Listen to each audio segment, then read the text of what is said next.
Welcome to the first edition of my commute.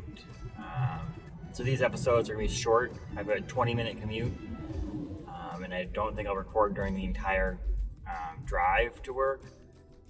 Backing up a little bit, as you guys know, some of you know, I work for Orono Brewing Company, and so that's my day job, and so I am going to work right now for the day.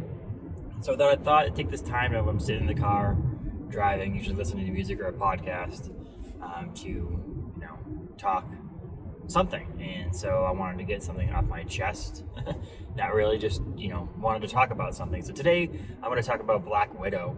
Came out on July 9th. I'm in the theaters and on Disney Plus. And I watched it with my wife Taylor on Disney Plus Premier Access, which is a cool new feature. This is the only movie that I'll be able to do that immediately. The other ones, Shang-Chi and The Legend of the Ten Rings will come out on Disney Plus 45 days after the first release in the theater. But I was able to watch it at home, at the safety of my own home. It's pretty safe to go out and watch a movie right now with your friends and family at the theaters. But I just know I have a kid right now, and so we decided that it'd be best to buy it on Disney Plus Premier Access, watch it at home, eat our own popcorn, have our own drinks, and enjoy the movie in the comfort of our own home. So we watched Black Widow on Friday night and enjoyed it very much. So my goal is to try not to make these too long-winded or such, but also if I do a movie or a TV show or something, review of some sorts, that I don't give away too many spoilers. So my goal is not to give any spoilers away. If I do, I'm sorry. So maybe don't listen to this until after you've watched the movie. But I should be able to not do it with spoilers in this episode at least. So Black Widow came out July 9th. Again, like I said, in the theaters and on Disney Plus. It's the first movie from Marvel in 2 years since the pandemic kind of stopped it from coming out. It was delayed multiple times before we got to the actual release date here this July. And it was awesome. I really think it was amazing. The difference, the way Marvel's been able to take movies and make not just a superhero movie, but make it so that there's another level of description to it, I guess what I would say. Ant-Man's like a heist movie. You've got your action films, you've got your dramas, you've got your comedies like Thor Ragnarok and Guardians of the Galaxy had those more comedy sides of things. So I don't feel like Marvel movies can put into one specific category of superhero movie. And so which is cool about this one is it's more like a Mission Impossible, Jack Reacher, Bourne Identity, Bourne series movie style to this as well. It's not just superheroes. I mean, there's a couple parts in there where you see some people using superpowers, super strength, and so on.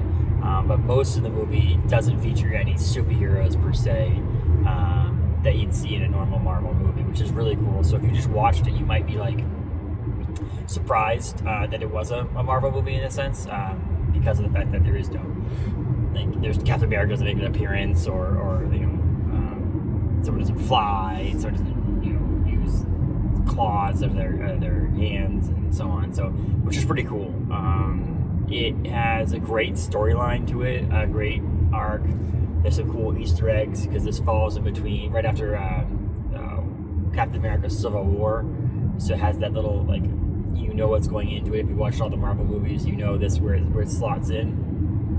But there's also some cool Easter eggs to look forward to future movies because of the movie. This movie came out after all those movies. Now you can go back and watch those movies after the movie in Infinity War and Endgame and see some things that come out during this movie, which is pretty cool.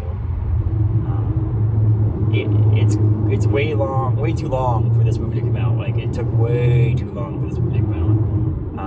Not just because of the pandemic, but because this movie, technically, Black Widow was one of the first few characters announced and released into the MCU, and she debuted back in Iron Man films.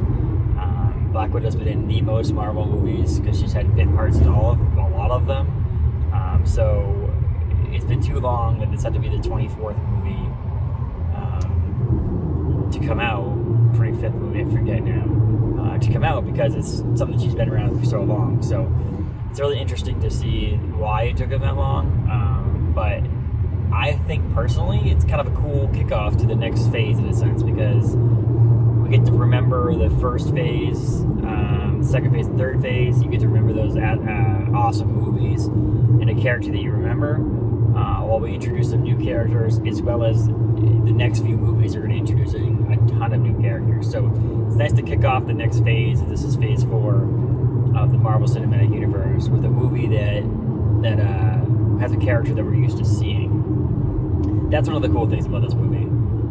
The music's great, action's great, the acting is great. I'm excited to see if any of these other characters that are in this movie end up being in other movies, because it seems like a lot of them are Black Widow specific, but there's a possibility that there's a couple characters after you see the movie that I can see continuing on, and which would be really, really, really, really cool, because again, one of the best things Marvel's been able to do is intertwine all these movies into one, so it's like one 25-point or chapter film, and which is really, really cool. So I definitely recommend seeing it. I don't know. I mean, action films are always better in the theaters, I think, because they have a better sound system and a bigger screen, so you get the feel of it.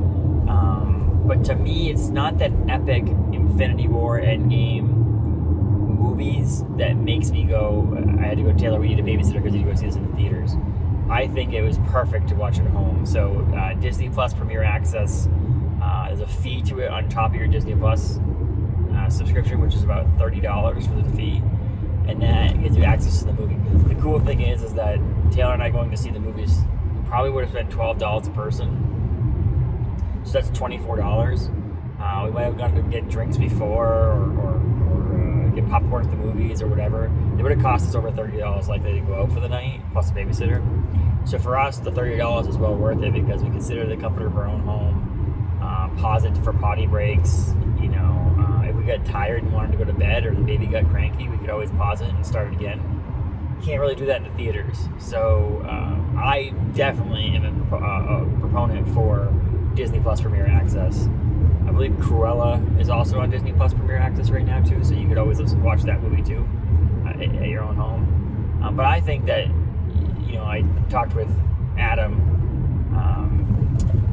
my co-host on this show, about this coming out on Wednesday's episode 57, to give you a little premiere or a preview towards it, is that it's definitely something of the future.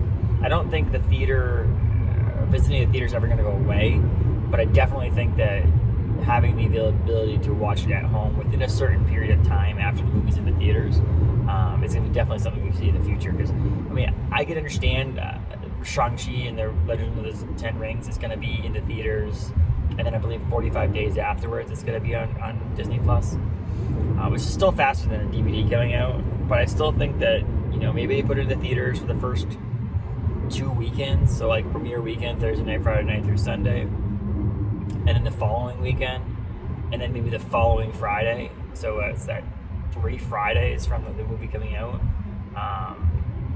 that they could put the movie on Disney Plus, and I don't think they'd lose any money.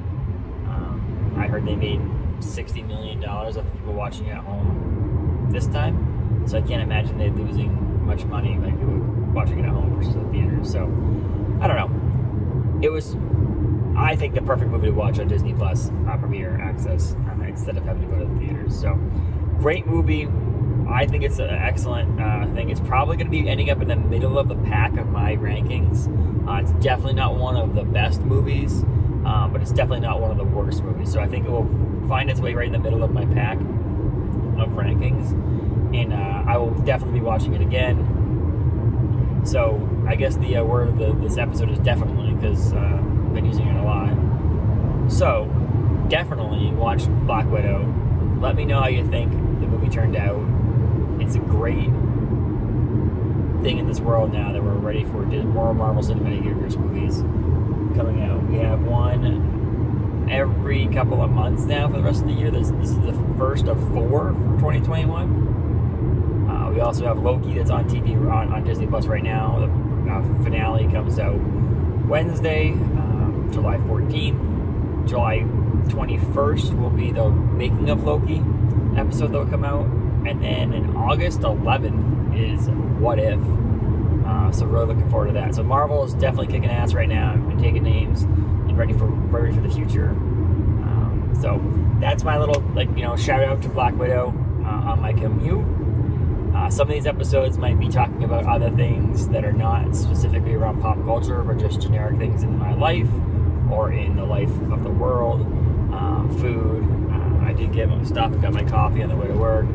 I put way too much cream in it. But I need the caffeine after having a child.